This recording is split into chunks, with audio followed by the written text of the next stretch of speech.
Hola, Hola, hola, soy Liz.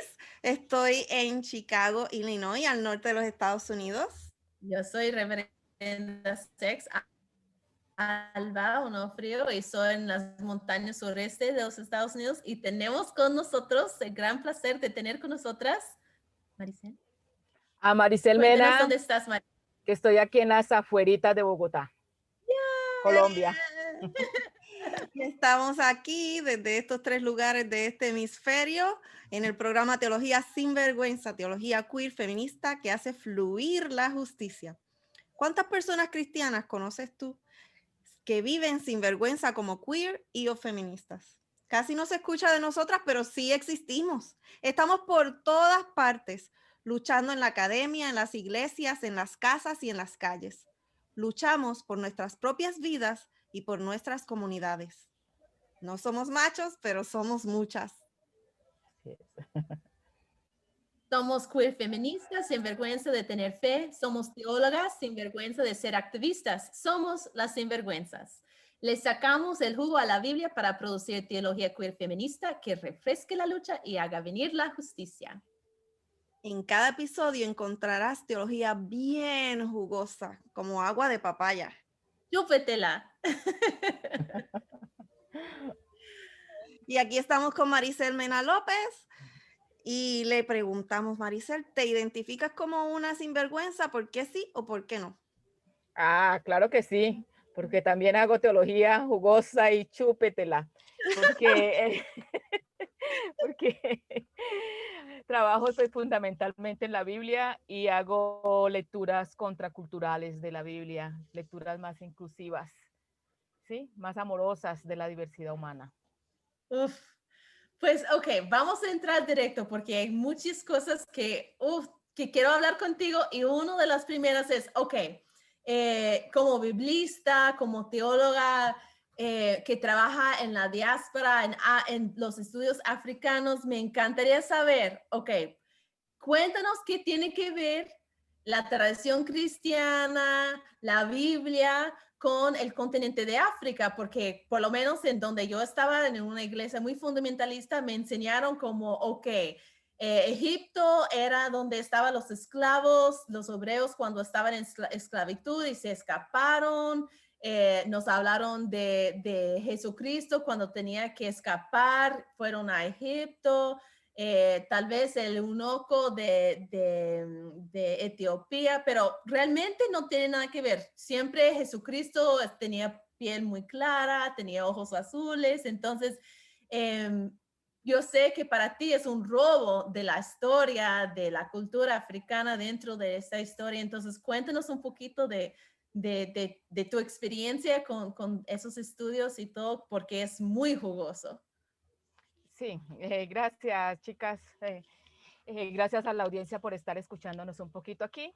Pues yo les digo que mis inquietudes teológicas tenían que ver en un primer momento con la pregunta si era posible ser negra y cristiana, ¿no? Entonces fui a la Biblia, busqué un texto que yo ya lo había escuchado justamente en las misas, que era justamente el bautizo del etíope eunuco, y siempre el énfasis era en la castración de pobre hombre, pero no había ningún énfasis en que venía de un país muy rico, como era en ese contexto en Etiopía, que estaba un ministro a cargo de todo el tesoro de un reinado y que además la reina era la reina Candace, no eran reyes, o sea, 3 revelaciones grandísimas y magníficas. Y una cuarta, diría yo, venía leyendo el rollo de Isaías, es decir, no era cualquier iletrado.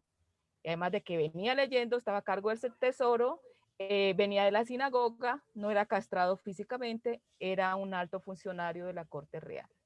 ¿Sí? Entonces, eso nunca lo escuché, nunca lo vi, y además al final el etíope se va gozoso su camino. La comunidad, la iglesia cristiana etíope es muy antigua, así como el judaísmo etíope es supremamente antiguo. Entonces, justamente esas revelaciones encontré en el texto y un proceso justamente de desafricanización de la Biblia.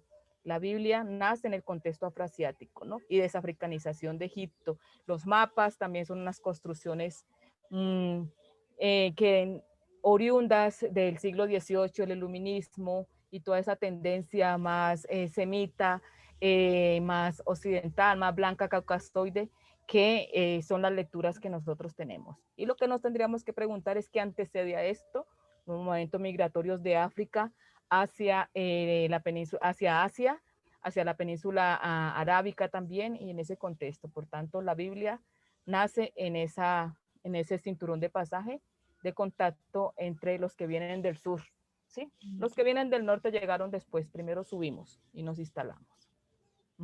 Excelente. Alice, ¿estás en? Le damos saludos a las personas que nos están escuchando y que están reaccionando. Ana Rodríguez le manda saludos a la sinvergüenza. Jay Esther Pérez nos da saludos también. Alba, un placer escuchar a Maricel. ¡Yeah! Y sigan saludándonos y diciéndonos de dónde se están conectando para escuchar este programa. Perfecto. Bueno, todo eso yo no sabía, porque incluso, wow, ahora es como que espérate, porque ese eunuco ha sido una figura en que la comunidad queer se ha abrazado, porque es like, oh, si él era eunuco, o sea, estaba entonces castrado físicamente, ahora tú me dices que no, entonces me estás diciendo como que, bueno, era de una alta posición, no era cualquier africano. De hecho, sí, de hecho era un judío practicante. Y la pregunta es si el judío no aceptaba a nadie con una imperfección, como sería justamente la castración, porque él estaba con autoridad en la sinagoga leyendo, ¿no? Posiblemente el término más técnico es visir, ¿no? Que estaban ligados justamente, eran como consejeros reales, por tanto también eran personas letradas, ¿no? Ligadas a la corte. Pero mira que lo que Alba también dijo ahora al principio, tenemos unos imaginarios muy fuertes, constructos cargados durante mucho tiempo, como el hecho de presentarnos a Egipto como los eternos villanos, ¿no? El pueblo de Israel nos dice que vivió 450 años casi en Egipto, es decir, todas las migraciones se dieron y en ese contexto muchos de ellos fueron ciudadanos, porque fueron de los primeros, el pueblo de la antigüedad que dio estatus de ciudadano a los antiguos fue Egipto, y vivieron durante ese tiempo. El problema fue con un faraón al que Dios le endureció el corazón. ¿Se están viendo? Entonces el culpable ni es el faraón, ni es el pueblo todo africano, negro, egipcio, sino que es Dios que le endureció el corazón. Y además que le posibilitó y le permitió mandar plagas, matar muerte a los primogénitos, un desastre ecológico bastante fuerte. Y además les dice, llévense en todo lo que puedan y funden una nación, ¿no? Fundamentado en un robo fuerte de nuestra tradición y que nosotros durante mucho tiempo estuvimos ciegos a todo esto, ¿no? Que son lecturas imperialistas de la Biblia, lo que ha primado durante todos estos siglos de cristianismo y de historia eclesial. Y mira, eso me recuerda que aún cuando los biblistas explican esto, muchas personas en las iglesias se niegan y siempre buscan una forma de defender a Dios. Decir, no, eso no. Y hasta le dan no quieren leer, entender lo que está escrito ahí, ¿no? Dicen, no, ahí dice tal cosa, bueno, pero también dice que fue Dios. Entonces, tal vez este es el mejor momento para satisfacer mi curiosidad de que entonces cómo se interpreta la Biblia, porque a veces algunas de nuestras personas en la audiencia han sido víctimas de ataques donde dicen, no, porque tú estás usando hermenéutica para interpretar la Biblia, y esa es una forma, pero la mejor es exégesis, porque exégesis objetiva, hermenéutica es subjetiva. Entonces, ¿qué significan esas palabras? Porque en algunas personas pueden decir, ¿con qué se come eso? ¿Qué es eso de hermenéutica? ¿Qué es eso de exégesis? ¿Y qué sabes tú como persona experta en interpretación bíblica es verdad eso? ¿Son estas las únicas dos? Y bueno. Pues mira que por increíble que parezca, exégesis significa interpretación. Y hermeneo viene de Hermes y también significa interpretación. Por tanto, ambas son interpretaciones porque no hay ciencia neutra. No hay ciencia neutra, o sea, ¿dónde sacamos eso? O sea, quien cuenta la historia cuenta desde su perspectiva. Y no olvidemos que la Biblia nos dicen que es un producto escrito por mano humana y utiliza todos los géneros literarios diversos, epopeyas, mitos, leyendas, ¿no? Pero cuando queremos acabar a los otros, por lo menos a los pueblos indígenas y negros, decimos que ellos se fundamentan en mitos. Y la Biblia comienza con un gran mito. Y están fundamentados en los primeros relatos del Génesis, o sea, todos los pueblos tienen ese origen mitológico y eso es verdad. Entonces, lo que pasa es que los autores humanos que escriben los textos, especialmente unos autores a los que les mucha parte de la Biblia se escribe, por ejemplo, los autores deuteronomistas y los autores sacerdotales que intervienen en los textos, ellos escriben desde su perspectiva y desde su teología. Y la teología sacerdotal interviene en todos los textos. Y entonces, en todos los textos que hacen, fundamentan a un Dios que está a favor de un pueblo, de una nación, en detrimento de muchos otros pueblos y que legitiman cualquier cosa que se haga con nosotros. Entonces hay que entender que en el texto bíblico, que también es una interpretación, hay manipulación de Dios, hay manipulación divina. Y tenemos que estar atentos a decir, a mirar dónde está ese tipo de manipulación, ¿sí?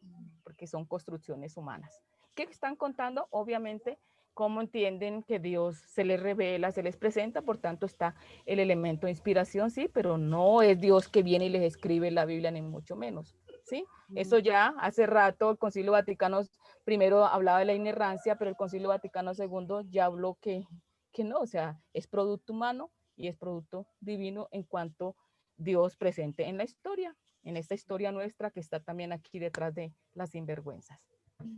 Es cierto, ¿verdad? Porque nos dicen cuando hablamos, por ejemplo, de teología queer feminista, estamos diciendo explícitamente que estamos viendo el texto y la tradición y la divinidad de una perspectiva feminista, desde una perspectiva queer, porque así somos y no tenemos otra opción de ver más que verlo de nuestra perspectiva, pero siempre quieren negar nuestras experiencias de lo divino y además de expulsarnos de los espacios sagrados de las iglesias, de la teología, del mundo de Dios realmente, porque están diciendo que nosotros estamos cambiando qué significa el texto, que estamos cambiando la tradición y realmente lo que estamos diciendo, creo que estás diciendo es que lo que viene atrás por muchos espacios son sumamente patriarcales, pero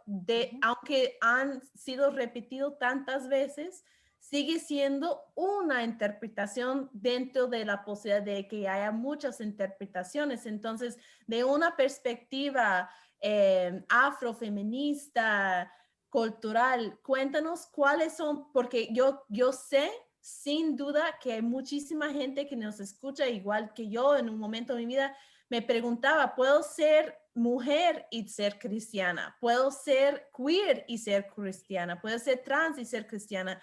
Y me imagino que hay muchas personas, especialmente las que están luchando contra el racismo, que preguntan porque el cristianismo se ha utilizado como herramienta del imperio para poner personas afrodescendientes y africanos en esclavitud por tanto tiempo. Es posible ser una persona de color, sea cualquier color, pero particularmente en esta experiencia de la diáspora africana y ser cristiana a pesar de todo que viene atrás. Cuéntanos cuáles son esas opciones, cómo es posible para ti. Cuéntanos tu experiencia. Pues mira que yo les hablé de esa pregunta, si era posible ser negra y cristiana. El padre que estaba acompañándome en mi trabajo se rió, dijo, eso no es una pregunta teológica. No es una pregunta teológica. O sea, entonces yo le dije, ¿y por qué? No, porque es que Dios ama a todo mundo, Dios es universal, Dios se incluye. Entonces le digo, bueno, si es universal, ama a unos y a todos los incluye, ama a unos más que a otros. Porque de la parte del Chocó donde yo vengo, no hay agua, no hay luz, los niños mueren de enfermedades y todo eso, diferente al contexto de la ciudad. O sea, Dios ama más a los de la ciudad y específicamente más a los blancos que a los negros. Entonesse lenguaje de universalización para todos esconde las diversidades. Por tanto, sí es necesario hacer una lectura desde nuestras realidades y preguntarse por los silencios, por las omisiones, por qué este tema entra, por qué este tema no entra, porque al final del tiempo, de todo, en el proceso de escritura de los libros, sabemos que los varones tuvieron mayor protagonismo, pero que hay memorias que están allá detrás que están contando las historias.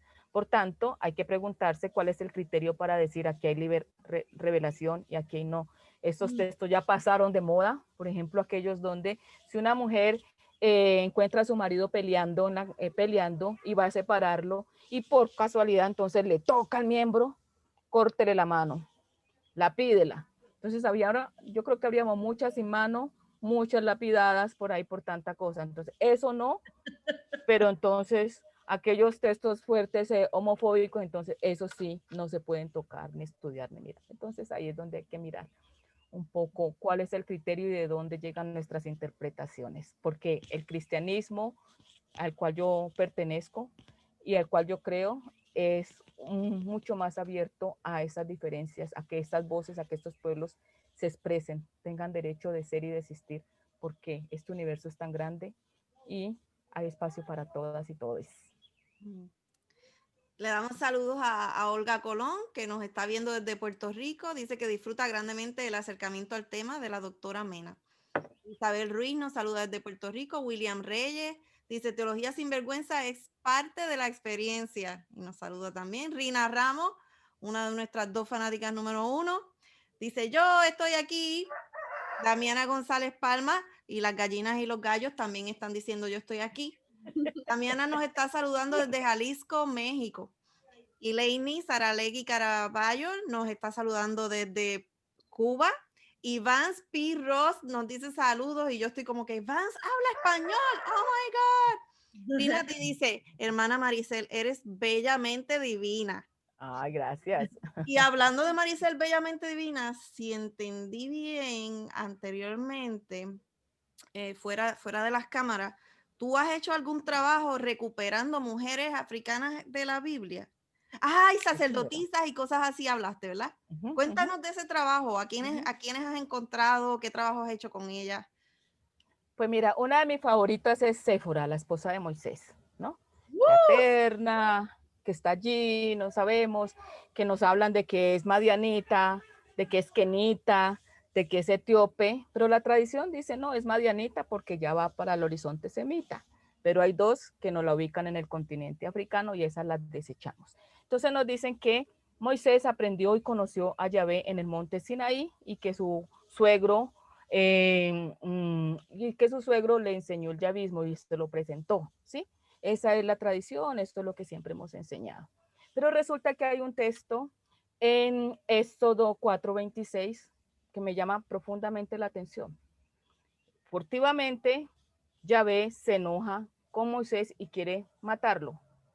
En ese momento sale Séfora, coge a su bebé, le corta el prepucio, le toca el miembro a Moisés y le dice, ahora tú eres esposo de sangre por la circuncisión. Primera mujer y única, y además lo corta con un pedestal, ¿sí? Pum, pum, pum. Es decir, con una piedra, estamos en la era de piedra, es uno de los textos enigmáticos y más antiguos que están allí, que la tradición aparece. Que los autores dicen, no, pues ese texto es una glosa posterior, es no sé cuánta, pero para evitar que estamos viendo a una mujer introduciendo en el ritual más sagrado que tienen los judíos, ¿sí? Que es ella actúa de mujer, de sacerdote, está haciendo el Danberit, que es el pacto de sangre, ¿sí? Y ustedes saben lo que significa. El único que podía hacer eso era un sacerdote de noble familia, notado, varón, no sé cuántas, y aquí encontramos una mujer haciendo un papel sacerdotal, circuncidando a su hijo y además le dice, tú ahora eres esposo de sangre. A mí me parece, yo he leído y he trabajado ese texto y para mí ella es la que está introduciendo a Moisés dentro del yavismo, de un yavismo que también ya era egipcio porque las inscripciones nos han encontrado que el nombre de Yahvé ya existía en estas personas que vivieron durante 400, casi 50 años, ¿no? Poco más del tiempo que los africanos vivimos aquí y somos latinoamericanos, ¿verdad? O sea, el pueblo de Israel se forma con un puñado de negros africanos y van para allá, aunque les duela, eso incomoda. Y entonces hay que seguir haciendo teologías sin vergüenza más inclusivas, porque nos mostraron otros imaginarios de Dios de los cuales nosotros no teníamos alcance, blanco, viejito, etcétera, etcétera. Y creo que tenemos una deuda histórica muy grande con el continente africano. Ya les hablé de Etiopía, país donde Heródoto nos lo dice, donde habían avestruces, había oro, había exactamente de todo, reinas. Hoy los niños, los buitres esperan a que los niños mueran para comérselos. Eso es injusticia social. ¿Sí? Esos son años, años, años de un olvido, de una negación, de un continente que hoy clama y dice, basta, ya no más. basta de estas lecturas cómplices de nuestra historia y de nuestra teología. La creación está contigo porque escucho el gallo diciendo, amén, amén. Así es. Ay, ay, ay. Me gustaría, Maricel, cuéntenos un poquito de cuál es la alternativa, porque todos tenemos, yo creo que esta parte de nuestras culturas, tenemos este pensamiento de un Dios súper juzgador que ama la guerra, el sangre y todo. Pero cuéntanos para las personas que estamos como luchando contra esta muerte, contra la injusticia, que dentro del texto y también dentro de un cristianismo en que tú enfoques, porque nos hablaste de que en tu fe, como eso no tiene que ser la divinidad. ¿Cómo es tu imagen de una divinidad, de esta posibilidad de ser persona de fe en este diosa cristiana dentro de una lucha queer, feminista, antirracista, antiimperialista? ¿Cómo es? ¿Cómo podemos imaginar o cómo podemos expandir nuestra imaginación para poder conectar? Yo creo que el problema nuestro teológico es que siempre hemos querido tener a Dios a nuestro dominio, es nuestro, es de nuestro grupo, pertenece. Y entonces cuando queremos salvarlo decimos Dios no tiene cuerpo, Dios es inmaterial, es una energía, bueno, todo es una energía, lo que sea. Cuando entramos en cuestiones que son realmente importantes, que tienen que ver con que los imaginarios de Dios sí tenían que ver con la naturaleza humana.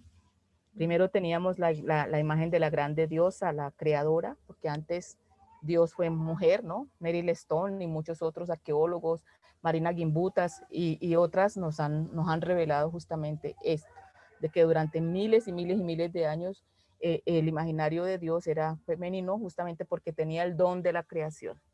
¿Sí? Pero cuando pasamos entonces de la transición del nomadismo al sedentarismo, de la edad de bronce a la edad de hierro, entonces ya el hombre descubre el poder del falo y ya comienza entonces a ver hierofanías sagradas. Muchas religiones ancestrales tienen todavía esta característica de la hierofanía sagrada, otras tienen masculino, femenino, femenino, masculino.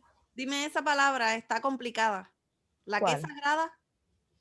Ah, hierofanía. Hierofanía son matrimonios, matrimonios sagrados. Entonces teníamos, por ejemplo, el caso de Baal y Anat, el caso de Tiamat y Mardut, el caso en el Israel antiguo existía también, la arqueología está diciendo, Asera y Yahvé, o Anat Yahvé, ¿sí? Existían esas parejas. Después aparece entonces solamente el imaginario del varón y eso ha circulado durante mucho tiempo, pero yo estoy convencida que el arquetipo de la diosa todavía circula en América Latina, la idea de, y más en experiencias de nuestros barrios populares, donde el imaginario de la divinidad puede ser la abuela, ¿sí? Que es la que está allí, la que cría a los muchachos, porque no se sabe dónde están ni la mamá ni el papá, o sea, son esos. Y en mi caso, pues también de papá distante, mi imaginario de Dios no puede ser más que una mujer, y por increíble que sea, no es negra, sino mestiza, porque mi mamá era mestiza, ¿sí? Entonces mi mamá decía, yo ya aporté algo, ya contribuí a que se mejorara tu raza, porque mi papá sí es bien negro africano, ¿no? Entonces, que es parte de esas negaciones y de eso que pensábamos, ¿no? Entonces, es entre negra, entre indígena, entre mulata, es esos imaginarios, pero es ella la que me aconchegó, porque no tuve imagen de un padre muy cercano, a pesar de que mis luchas siempre han sido reivindicando la cultura predominante de mi padre, ¿no? Wow. Yahvé y Asera. Sí. Pero entonces cuéntanos cómo puede ser más inclusiva, porque si el formulario es una pareja heterosexual, hombre, varón y mujer, ¿cómo es más como herramienta para discriminar para nosotras que tenemos parejas que no son del otro género? No necesariamente, porque no siempre fueron los casales binarios complementarios. Habían diosas, por ejemplo, bueno, tenemos inana fructífera de maternidad, pero también tenemos inana estar. Inana estar podría ser homosexual o transexual, ¿sí? Teníamos otras que eran Artemisa en el mundo griego, pero hay otras que ellas podrían ser vírgenes, ¿sí? O sea, había muchas posibilidades, no solamente la construcción binaria. Eso es súper importante. A mí me pasaron las dos cosas. Yo pensé eso, yo pensé, Álvaro, yo dije, bueno, otro robo más que borraron la parte femenina de ese par. Y después dije, pero también es problemático. Así que gracias, Alba, por hacer la pregunta. Rina Ramos dice, amén, lecturas cómplices. Qué hermosa entrevista. Gracias. Sí, entonces cuando estás enseñando a nuevas teólogas o teólogos, ¿cómo entramos, cómo llegamos de la parte, por ejemplo, mejor que pregunto directamente, yo sé que hablas mucho de la corporalidad, del cuerpo, pero siempre, pues depende en qué denominación o qué tipo de religión practicamos, pero casi siempre nos enseña a desconectar, por lo menos la parte sexual, pero para otras personas incluso todo el cuerpo y solo la mente ahí como pensando o de quedarnos quieta, no se mueve, o si estamos moviendo no puede ser de ciertas formas, no podemos mostrar cierto como parte del cuerpo, que no puede ser demasiado sexual, sensual, pero tu enfoque es mucho en los cuerpos. ¿Qué tiene que ver cuerpos en la forma en que leemos la Biblia? ¿Qué tiene que ver en la forma de crear en ese Dios que es creadora? ¿Cuál es la conexión? Cuéntanos un poquito de este concepto del cuerpo y qué tiene que ver con esto. Mira, mi opción por el cuerpo tiene que ver con mi propia experiencia, con mi propia experiencia de un cuerpo que no fue un cuerpo dentro de los parámetros normales. Yo nací con problemas graves cuando nací, de nacimiento, nací con luxación de cadera y nací sin rótulas y por tanto mi infancia fue un problema con mi cuerpo, porque hasta los 5 años tuve yeso desde la cintura hasta los tobillos. Después fue ese proceso de recuperarme, de usar muletas, de no poder caminar, de querer correr y caer, del bullying de los niños que decían que ahí venía el diablo, la negación con mi cuerpo siempre fue muy fuerte, hasta el proceso en que yo pasé por cirugías y comencé a adquirir los llamados cánones de la normalidad, ¿no? En mi adolescencia, y donde yo entendí y vi también cómo los chicos miraban el cuerpo de la negra de placer, ¿no? Mientras no caminaba y se me notaba un poco el problema que había tenido, todo bien. Entonces, a partir de allí comenzó mi relación con el cuerpo, ¿no? Por un lado de negación y por otro lado de autoaceptación. Fue un proceso así fuerte. Y entonces, y sobre todo, nace de esa idea de que nos han metido un cuerpo de la normalidad, ¿no? De lo que es normal, de lo que es anormal, de lo que es para el placer, y la negritud y la mujer negra siempre nos han estereotipado como la más jugosa, la más caliente, la más de todo, ¿no? Incluso me acuerdo de una reunión cuando le preguntábamos a un grupo de musulmanes por qué era justamente la oblación femenina, y ellos decían, en última, no tenía una explicación porque en el Corán no estaba. Y entonces la respuesta de uno de ellos fue, no, es porque la mujer es un caliente, entonces para garantizar que no nos la jueguen en últimas, ¿no? Eso lo escuché en un encuentro interreligioso, ¿no? Que es demasiado fuerte la negación del cuerpo, ¿no? Entonces yo entiendo el cuerpo como una categoría hermenéutica de interpretación importantísima, porque yo soy un cuerpo que está leyendo otros cuerpos, ¿no? Esta ligación con la interseccionalidad de la deficiencia, mal llamada deficiencias físicas, la he hecho en los últimos años. Realmente dije, después de que cumplí 50, yo ya me destapé, ¿no? Porque antes no quería mostrar eso, era como mi gran tapado, que no se me notaba mientras no lo mostraba, ¿verdad? Pero ya hace parte de ese encuentro. Y encontrar no solamente esos cuerpos estéticos, bonitos, con cirugías, plásticos, sino mostrar el cuerpo tal y como es, ¿sí? Y en la Biblia tenemos muchos cuerpos tal y como es. muchos cuerpos mutilados, muchos cuerpos rotos, pedazos, Mefiboset, un gran, que nadie se acuerda de las narrativas, tullido de pies, que después de que David mató a todos sus hermanos, al único que le dio, justamente por el amor que le tenía a Jonathan, o la promesa que le había hecho a Saúl, entonces deja vivo ese niño con intereses también de manipulación, hasta donde nuestras sociedades envilece tantos cuerpos, ¿no? También estos cuerpos hay que tenerlos en cuenta. Vamos a la misa, rezamos muy bonito, o nuestros encuentros religiosos, salimos y encontramos un tullido de pies ahí tirado pidiendo limosna. Ya hicimos ya hicimos lo nuestro y seguimos derecho. Y yo me pregunto, entonces, la piscina probática, lo que Jesús dice, o sea, nos falta mucho para humanizar nuestro cristianismo, nuestra teología. ¿Sí?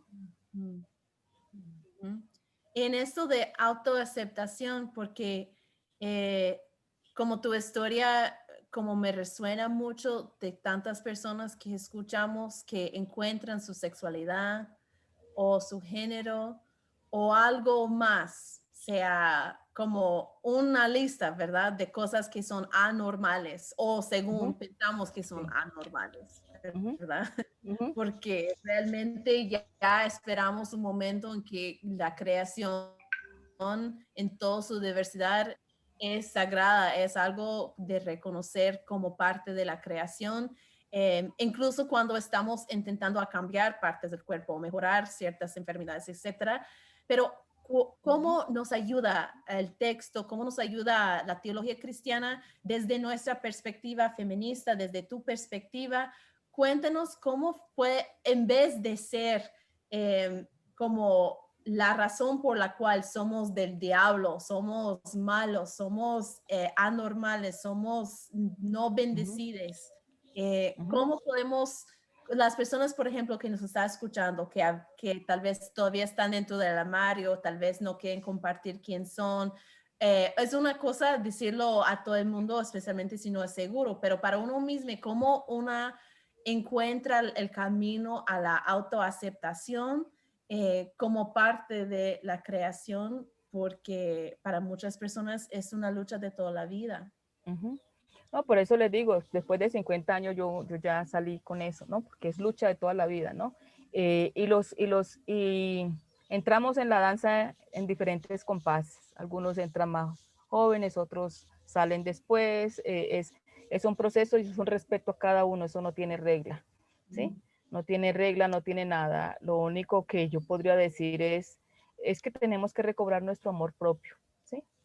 A amarnos a nosotros mismos. Y yo creo que si recobramos nuestro amor propio con lo que somos, podemos salir un poco de esto y poder contagiar a otros de amor propio, ¿no? Que justamente el trabajo que ustedes están haciendo ahora con estas inclusiones en tiempos de neofascismos, en tiempos donde crecen las discriminaciones, los racismos, los sexismos, es muy importante estos espacios de complicidad porque las luchas son todas. Y el feminismo abrió también desde siempre esa posibilidad a mirar las diferencias en su integralidad. ¿Cuál parte del texto, como personas pueden decir, sí, sí, está bien, pero ¿qué piensa Dios de mí? ¿O cómo es que puedo ver un camino más positivo? ¿Quién soy yo? Siendo quien sea. Pero Sí. ¿cómo es esto de la parte teológica? No, yo creo que ahí tenemos que hacer un proceso, preguntarnos quién es Dios y cuál es el Dios, ¿no? Si el Dios que yo tengo es el Dios que me han enseñado, quién me lo ha enseñado y cómo me lo ha enseñado. Porque eso también es una construcción, ¿no? Desde donde yo tengo que hacer también esa propia experiencia de lo divino que acontece en mí, en mi corporidad, en cómo yo lo siento y hacer mi mi propia imagen, porque todo el mundo te dice quién es Dios, cómo es, cuándo es, parece que todos lo vimos, ¿no? Todos sabemos y cómo, pero no, o sea, tenemos que hacer nuestro propio proceso de autoaceptación y de esa convicción de que lo divino me habita. Las religiones afro, de matrices africanas, eso es una cuestión muy fuerte, ¿no? Los orichas entran en la corporeidad, se hacen presente en el baile, en la danza, en el movimiento, en todo, o sea, lo divino me habita. Y si yo no tengo conciencia de eso, creo que es muy difícil de que nos autoaceptemos y que otros nos autoacepten. Maricel, estoy pensando en esos estudiantes, me encanta todo lo que estás diciendo, pero entonces, ahorita dijiste, lo que acabo de decir ahora, me acordó que ahorita dijiste que hay muchas manipulaciones de Dios en la Biblia. Yo me quedé pensando, tú te estás refiriendo a que los seres humanos que escribieron la Biblia manipularon las imágenes y conceptos que tenemos de Dios, o que Dios es un manipulador, o las dos cosas. Pero es que miren, en la Biblia no tenemos un solo imaginario de Dios, hay varios, y cada uno de los grupos lo representa desde la manera. No es lo mismo si nos ubicamos solamente en el movimiento de Jesús. Entonces tenemos el grupo donde están los rabinos, ay, se me fue el nombre, donde están los rabinos, los sumos sacerdotes y todo eso. Los saduceos, ¿no es? Algo así. Saduceos, eso, los saduceos. Los saduceos tienen un concepto de Dios completamente diferente. Ellos que decían, Dios está con nosotros aquí ahora en el engorde, entonces traigan todo para acá, traigan todas sus cositas, que aquí las élites vivimos muy bien. Era muy diferente a la teología que tenían los fariseos, que eran los más piadosos, observantes de la ley, no sé qué. Muy diferente a la teología que tenían los esenios del Qumran, que se apartaron del templo de Jerusalén, decían ese templo está envilecido, y entonces dijeron Dios es la corporeidad misma, porque ellos también trabajan desde la corporeidad, desde el ascetismo, desde no aceptar, ¿sí? O sea, muchos grupos y muchas teologías. Lo mismo podemos decir, el Dios de los profetas es una tradición. Podríamos tener el Dios que se desarrolla en la corte, es muy diferente. El Dios de los profetas que están en la ciudad y que son a favor del templo y de la construcción, muy diferente, porque hacen teologías de prosperidad. A otros movimientos que contestan a eso, donde también hay teologías, por ejemplo, las teologías de las novelas bíblicas, de Ruth, de Esther, de Judith, de otras literaturas donde es muy diferente el imaginario de Dios. No podemos decir el Dios, es muy diferente la teología deuteronomista, es muy diferente a la teología sacerdotal, es muy diferente a la teología que se desarrolla en el norte de Israel, ¿no? La que prima y que son los últimos encargados de escribir es la yavista sacerdotal que se desarrolla en Judá, alrededor de Jerusalén, ¿no? Esa es la que prima y que siempre pelea con los del sur, con los del norte. De los nortes hacen cultos, hacen abominaciones, hacen estatuas, hacen no sé cuántas. Esos son los malos, ¿verdad? Pero dentro de eso hay un proyecto detrás, un proyecto imperial, porque el templo y lo que trajeron, entonces acaban con el templo de los samaritanos, acaban con todos otros templos, ahora vamos a tener uno. Eso es un problema porque está ligado al imperio. Entonces hay varias teologías y el pueblo de Israel siempre estuvo entre la teología oficial, las teologías populares de resistencia, siempre. Entonces depende de dónde nos ubicamos. Y la riqueza del texto bíblico es eso, tiene muchas teologías. El mismo canon del Nuevo Testamento tiene muchas teologías, diferente la de Mateo, la de Marco, la de Pablo, la de Juan, se aleja completamente. Son teologías diversas. Mira, Rina Ramos dice imaginarios de Dios diferentes. Rina Ramos dice que los saduceos eran de los paren de sufrir. Dice, definitivamente nos falta mucho por humanizar el cristianismo. Este acercamiento me lleva a pensar en cómo se ha cosificado el cuerpo, unido a una práctica que nos aleja de nuestra propia humanidad. Cuán importantes son estas luchas de complicidad y diálogos sin vergüenza. Yo me he encontrado con estudiantes que, si yo comienzo a decirle un poco así como lo que tú estás diciendo, dicen, pero ese texto tiene un solo significado, ¿verdad? Entonces, si tú nos estás invitando a que examinemos en qué Dios yo creo, quién me lo enseñó y cómo me lo enseñó, y ahora me dice, no, espérate, si en la Biblia hay muchos imaginarios diferentes sobre la divinidad, entonces la pregunta que sigue siempre es, ¿y cómo sé cuál es la correcta? Porque yo me creía que había una contestación correcta y ahora tú me dices que hay muchas en la Biblia. ¿Y cuál es la correcta? ¿Cuál es tu contestación a eso? Me parece que nosotros somos legados de un dualismo cartesiano, lo bueno, lo malo, lo negro, lo feo, lo bonito, lo estético. O sea, es eso y de ahí no salimos, ¿no? No hay espacio para ese blanco y negro, que es justamente lo que nosotros decimos. Y nosotros pensamos que vamos a trabajar la Biblia como lo hacemos con la matemática. 2 por 2, 4. Es fijo y listo, pare de contar. te hace un algoritmo y es así. Pero Ah. estamos en las ciencias de la fe, que son diferentes, no tenemos toda la totalidad, a pesar de que somos ciencias que buscan la verdad y nos decimos poseedores de la verdad, ¿no? Entonces, ese es el gran problema nuestro. Yo creo que el Dios verdadero, o en el que yo puedo decir que yo creo y me afinco, es un Dios de la vida. El Dios, y si yo busco la tradición bíblica más próxima, para mí es el movimiento de Jesús, es Jesús con su práctica, solidario con las mujeres, con los leprosos, con los enfermos, con cantidad de movimientos. Si ustedes me van a decir dentro, no para decir es el único, ¿no? Porque respeto las diversidades, respeto que también hay otras maneras de que no todo pasa por el cristianismo, porque el cristocentrismo también de alguna manera no. Pero si me preguntan un modelo, para mí ese es el modelo que nos enseñó a ser humanos. Ah, pero no podemos ser como Cristo, porque Cristo era divino. ¿Sí? Entonces nos excusamos nuestras actividades en nuestras vidas humanas, nuestras llamadas fallitas, porque no somos del todo divinos, ¿no? Y no podemos ser como Él, entonces seguimos con esa mentalidad farisea, ¿no? Él vino, acogió el templo y listo, echó pescado, no, ¿no? Se fue para las montañas, salió, fue un movimiento de mujeres, o sea, que le seguían, fue supremamente contracultural, ¿no? Que no se quedó ahí estático, pero nosotros, se murió Jesús y entonces hizo un movimiento y volvemos otra vez a lo mismo, a estático, es aquí y aquí es nada más donde se enseña, es aquí y tal. Y 2 más 2, 4. Si queremos seguir así, pues sigamos, este mundo es tan amplio, pero la verdad, la idea es que abramos un poquito nuestras mentes. Sí. Seamos más humanos. Bueno, las matemáticas son certeras, siempre 2 más 2 va a ser 4, pero entre el 1 y el 2 hay infinidad de números anyway. Sí.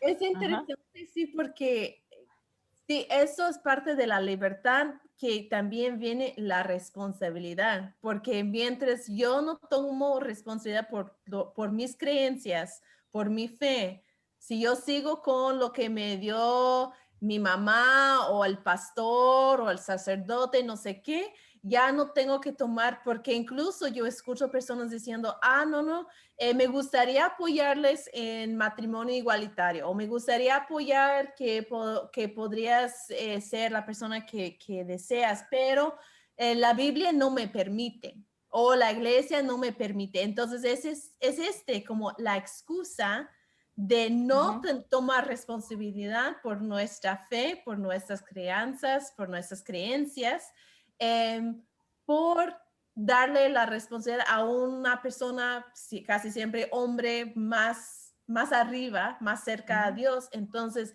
cuando nos confrontamos con la realidad, que hay muchas perspectivas, incluso de Jesucristo, hay 4 versiones por lo menos, y que dentro del texto no fue que alguien estaba estúpida y que no podía cuadrar que hay 2 historias de la creación, que hay varias versiones de qué es Jesucristo, de qué orden pasó cual cosa. Es más que es un respeto a las variedades de interpretaciones, de ideas, de experiencias de lo divino, y de ahí entonces nos provoca la verdad que tenemos que tomar responsabilidad por lo que pensamos, por lo que creamos. Y es una lucha combatir contra todo lo que nos ha enseñado del patriarcado, de nuestro lugar como mujeres, de nuestro lugar como personas de clase más baja, de personas queer o trans, etc. Entonces, esta idea de que entre esto, cómo tomamos la decisión, y lo que escucho de ti, Maricel, es que estás hablando de una ética, de qué promueve la vida y qué no. Y de ahí tenemos que decir, ok, vamos a coger esta parte de la Biblia que dice que no debemos comer tal pescado, camarón, langosta, lo que sea, o vamos a coger esta parte donde dice que Dios espera la vida para la creación, etcétera. Entonces, eso es lo que yo escucho de ti, de cómo decidimos. Tiene mucho que ver con la responsabilidad de realmente ser adultas y tomar responsabilidad por lo que estamos promoviendo o diciendo dentro de la fe cristiana. Mira que todo eso, si nosotros vemos el cristianismo primitivo, pasó por lo mismo. Entonces teníamos entonces, por lo menos si nos ubicamos en el Evangelio de Juan, Entonces tenemos allá los fariseos que están a cargo de la ley. Tenemos entonces algunas comunidades que son ni tibias ni calientes, también nos dicen a no sé qué. Hay unos disidentes, hay unos que van para acá, unos que de día sí, pero de noche no, o sea, que se esconden. Eso es muy normal de la vida de la humanidad porque nosotros queremos seguridades. Entonces, si yo lo digo públicamente, corro el riesgo de que no tenga trabajo, por lo menos.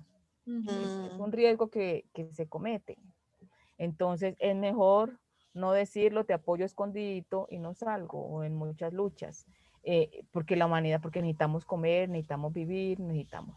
Pero también necesitamos tener esa posibilidad de caer al vacío, porque siempre nos queremos asegurar de algo. Tener esa experiencia que, sí, yo creo que cuando sentimos que, y volvemos de pronto, es decir, desaprender para volver a aprender. Ese es un desafío que tenemos. En Puerto Rico hay, ahora no me acuerdo la persona, pero yo fui a una actividad en Puerto Rico como un congreso de mujeres y una de las que presentó en el panel hizo una investigación para su disertación de su programa doctoral, su tesis del doctorado en ministerio, que encontró que muchos pastores y pastoras están en lo secreto, aceptan a personas queer y dicen que es parte de su deber proveerle cuidado pastoral. No tienen ningún problema con proveerle cuidado pastoral, pero públicamente pues no se expresan como que el homosexualismo no es pecado o como que Dios acepta a las personas queer, nada de eso. Elaine está diciendo que en Cuba hay muchas cristianes e iglesias que siguen la solidaridad de Jesús con los ciegos y los paralíticos, etcétera, pero con las comunidades queer, allí el problema. Iris de la Rosa pues nos da más apoyo emocional diciéndonos saludos desde Puerto Rico. Está espectacular el programa. Gracias. Perfecto. Entonces me gustaría como cerrar la última pregunta. No puedo creer que ya pasó la hora, pero la última pregunta que siempre preguntamos es ¿cuáles son tus ancestras o les ancestres que para ti es un fuente de apoyo espiritual, intelectual, etcétera? Puede ser personas, cuando nosotros hablamos de ancestras o ancestres, hablamos de personas de sangre, hablamos de figuras culturales, hablamos de personas que han escrito libros intelectuales, etcétera, pero todo este como grupo de seres que están ahí, que nos apoyan, que uno puede regresar para más fortaleza, para más inspiración, para contestar las preguntas más profundas que tenemos en el corazón. Cuéntanos un poquito cuáles son los ancestres que son importantes para ti. Gracias. Pero antes de responder, yo quiero saber, yo sí soy de las que siento que no todos somos ancestros buenos y ancestros. No quiero caer en el maniqueísmo, ¿no? A veces decimos, todos nuestros muertos son buenos y creo que no. Yo tengo que traer de mi familia un ancestro bueno, mi mamá, por ejemplo, yo recordando a mi abuela, yo no me acuerdo de mi abuela con actitudes buenas, o sea, ancestra buena y Dios que me perdone, pero a veces como que, sí, y casi siempre los ancestros los vemos como que están allá, del más allá. Yo soy creadora de los espíritus, de las ancestras que están y que guían mi camino, eso sí, realmente sí lo siento y siento que me han salvado de muchas y me han posibilitado muchas cosas, ¿no? En cuanto al pensar del más allá, porque yo vengo de una tradición donde estamos convencidos que nuestras ancestras viven en los árboles, ahí están mis ancestras, ¿no? Ahí está mi mamá y mi ancestro mayor que mi papá, que tuve la oportunidad de conocerlo. Pero yo tengo otras ancestras vivas, por ejemplo, quien me metió en ese camino de la teología, la gran responsable es Carmiña Navia, ¿sí? Ella, una compañera caleña, ella fue mi maestra y maestra de maestros.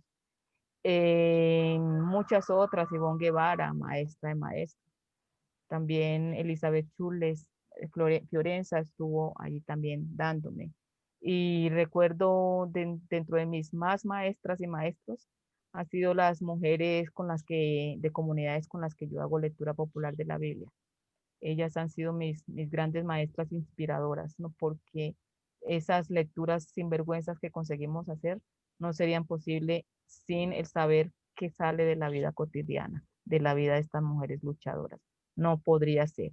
Si mi saber estuviera solo centrado en los libros que me como, creo que no tendría la riqueza que, no estoy diciendo que, pero yo creo que sí la tiene o algunas personas me la han manifestado y viene de allá viene el poder de estas mujeres, de hasta ancestras jóvenes, muchachas negras que,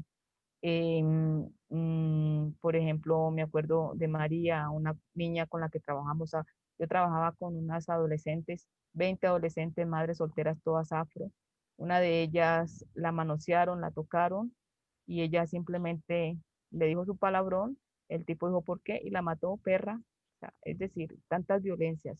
Ya son mis mujeres que me empujan a seguir adelante y decir si vale la pena. Y mis grandes aliados y amigas también de la comunidad LGTBI que también están ahí trabajando y que las abrazo sororamente y amorosamente. Gracias, gracias Maricel por estar con nosotros y por haber compartido toda tu sabiduría de los ancestros muertos y vivos y de los ancestros o que han trascendido, como aprendimos la semana pasada, que no están muertos, sino que trascendieron, y de los ancestros buenos y malos, porque todos tenemos un poquito de todo. Y gracias por compartir de cómo tus propias experiencias de vida te han llevado a leer la Biblia como la lees, porque hoy aprendimos muchísimas palabras, aprendimos muchísimas cosas que están en la Biblia que no nos habían dicho. Así que gracias por estar con nosotras hoy. Ok, gracias a usted. Tenemos que hacer otro episodio ahí porque ya tengo más preguntas y voy a llegar con más mi trabajo, mis estudios hechos para, ok, entonces cuéntame de tal persona y cuéntame de tal persona. Es excelente. Y pues para las personas que nos están viendo, siempre nos pueden encontrar @teosinvergüenza en Facebook y Instagram. Pueden compartir este episodio con las personas que amas, porque realmente aquí somos una comunidad, aprendemos siempre juntas, juntes.